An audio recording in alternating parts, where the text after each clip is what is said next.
Your biggest Bachelor Nation news from over the weekend. So Kelsey and Joey had an engagement photo shoot in New Orleans. These pictures look so cute. I love the black and white and the multiple outfit changes. Now they did caption it 11/12/23, which I originally thought was like maybe their wedding date, but I think that's actually the date they got engaged. Colton Underwood and Caitlin Bristow are still teasing this new show that they apparently were hosting. People are saying it's called Virgin Island and it's going to be on Hulu. Luke Pell from JoJo Fletcher's season of The Bachelorette just got engaged. He proposed to his girlfriend Haley with a cute sign, "Will you marry me?" Bryan Abasolo seemingly moved out of his shared home with soon-to-be ex-wife Rachel Lindsay. Kat Izzo posted a hard launch of her new boyfriend Zach. Jade and Tanner posted that they are moving with their whole family to Kansas from California. I believe Tanner is from Kansas, Jade is from Nebraska, so it'll be great for them to be closer to where they grew up. Jedd Wyatt from Hannah Brown's season just got married over the weekend. He married his wife Ellen, and Hannah G and Dylan were there from his season of The Bachelorette. Looks like everybody can find their happily ever after. Jenn's season of The Bachelorette, episode 3, premieres tonight. You probably already watched it if you live on the East Coast, but I live on the West Coast, so I'm about to start it in a half hour. And Bachelor Nation also posted that you can get tickets to the Men Tell All by clicking the link on their Instagram story. If you guys watched tonight's episode, let me know what you thought in the comments below. Bryan Abasolo is moving out of his shared home with Rachel Lindsay amid divorce and amid new filings where Rachel will be paying Bryan $13,000 a month after Bryan dismissed her initial offer of close to $10,000, claiming in legal docs obtained by TMZ. Now, I do believe the home is mostly Rachel's. He has spoken out about how she is the only one with access to the security cameras. So after they have come to some sort of agreement where he'll be getting spousal support that he wanted, he is finally, after months of separation, because they announced on New Year's they were separating, it's now July, is moving out of the home. You can see he looks pretty bummed. He has black trash bags. But what's crazy about this article by TMZ is that there's an awkward twist that Rachel was home during the move and she was spotted grabbing a food delivery from her doorstep. So while he is moving out, she's ordering Postmates. She's not even going to offer to help him move out and get his stuff. She's just getting her food delivery. I'm dead. Okay, well, I love both these people. I'm glad that they are getting closer to some sort of agreement. I hope that they can figure it out. It looks like it is a step in the right direction if he's really moving out and they've come to this agreement in court.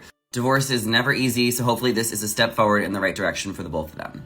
Ashley and Jared from The Bachelor have just welcomed their second baby. They named their son Hayden and says it's as precious as they imagined. Say hello to Hayden Cruz Haben. He was born at 2:29 p.m. on July 22nd and weighed 8 pounds, 7 ounces. Ashley says the baby is healthy and so is mama. Seeing Dawson meet his little brother for the first time was as precious as we always imagined. People magazine reports that they are also doing an upcoming partnership with Grubhub celebrating new moms.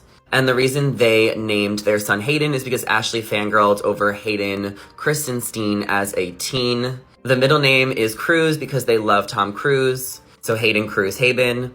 Ashley said while getting ready to have a second baby, "I think we're obviously a little nervous about how to juggle two. We are more nervous than last time just because you realize how much of a significant lifestyle change it is to have a child.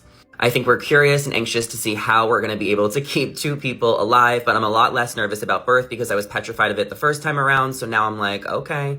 I really want to go to Jared's coffee shop one day, if I'm ever in Rhode Island. Congratulations to the happy couple and family. Okay, so tonight The Bachelorette is back. It's going to be episode 3. They are still in Australia. It looks like they're staying there. And tonight the guys are going to go on a big group date. And they're potentially going to be stripping. It's going to be one of those competitions where everyone takes their clothes off and tries to impress Jenn, which I'm excited about. Let's find out like who is the hottest. This week is going to be telling who Jenn really likes. Because last week we saw Marcus, he got a one-on-one date. They jumped out of a plane. But she also had the hots for Sam M. And then do you guys remember there was all that drama last week with Devin?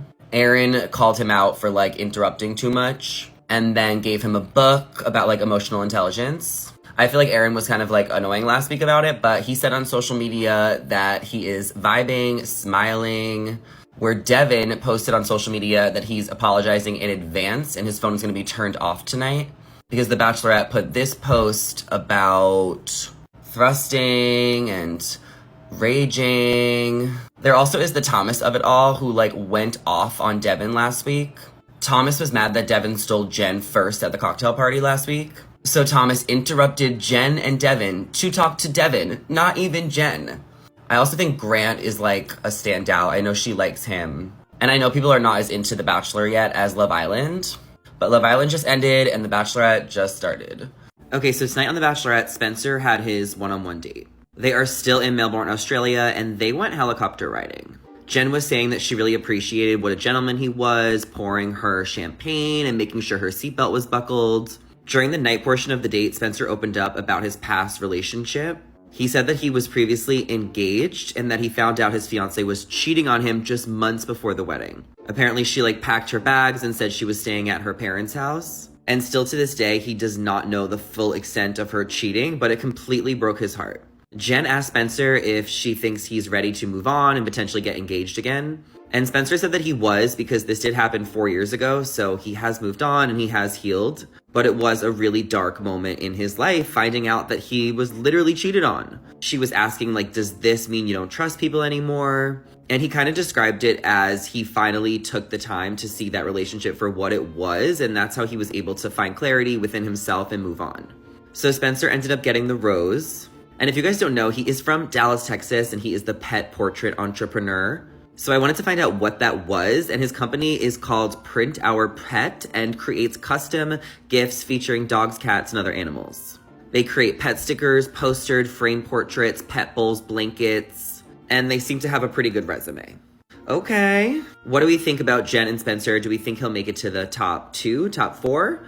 Okay, major spoiler on tonight's Bachelorette. Somebody left. Someone went home. Swipe up if you do not want to know. So Aaron, who got involved in a lot of drama last week with Devin, he didn't have any drama this week because he missed the big group date. And while that was happening, he got a call that he was needed to go into training for the Air Force. He is going to be a pilot, and he has to make the decision if he wants to leave the show and leave Jenn. It's kind of frustrating because he wishes he was further along in the process, and he didn't know when these dates were going to be, so it's not like he couldn't take the opportunity to go on The Bachelorette. But he ultimately decided to leave the show after he did not get the rose on the group date that he went on. That group date rose went to Jeremy. So at the cocktail party, Aaron sits down with Jenn and basically decides that he is going to leave. He wants to choose his dreams and his goals. And Jenn is very understanding. She actually said, I would have done the same thing if I was you. And she didn't really fight for him to stay, but his mind was also made up. But before Aaron leaves, he drops a bomb that there are guys in the house that are not here for the right reasons. But he doesn't say who. So this leaves Jenn all paranoid because she's like, well, tell me who. You're leaving now. This is your last chance. Don't leave me with what? Aaron never said any names, which I think is so lame. If you're gonna say that, then give some receipts. So Jenn kind of picked up on what he was putting down and felt like Aaron was being disingenuous before leaving because it was just kind of cowardly to not give any names, but make her all paranoid. Also, Devin and Sam M are going at it, and I think I'm team Devin. Here's who went home on last night's Bachelorette episode 3. 3 guys went home, and we're only down to 12 left, so swipe up if you don't want to know. So Aaron went home. He actually left the show. This one comment says, I don't really agree with the way Aaron left Jenn with doubts in her head. Devin really grew on me this episode. So Aaron got a call that his training dates came through, and if he wants to be in the Air Force as a pilot, he has to make the decision to leave or stay. And he didn't get the group date rose on his group date, so he thought about it and told Jenn that it was in his best interest to leave at the cocktail party. And before he left, he told Jenn that some people weren't here for the right reasons, but didn't mention any names. At the rose ceremony, Hakeem was sent home. He's the one with the crazy facial expressions and also came in with the balloons. Justice for Hakeem. And then Thomas A. was also sent home. He didn't have much airtime, but I'm kind of glad that he's gone because there's already another Thomas, so now we're down to just one Thomas, even though there is still 2 Sams. There's Sam M. and there's Sam N, who told Jenn he was falling in love with her during the stripper date. Huh? So soon? So these 3 guys went home. There's 12 guys left. We have Spencer, Devin, Jeremy, Marcus, John, Jonathan, Austin, Grant, Sam M, Thomas N, Dylan, and Sam N. Let me know what you guys thought of the episode in the comments below.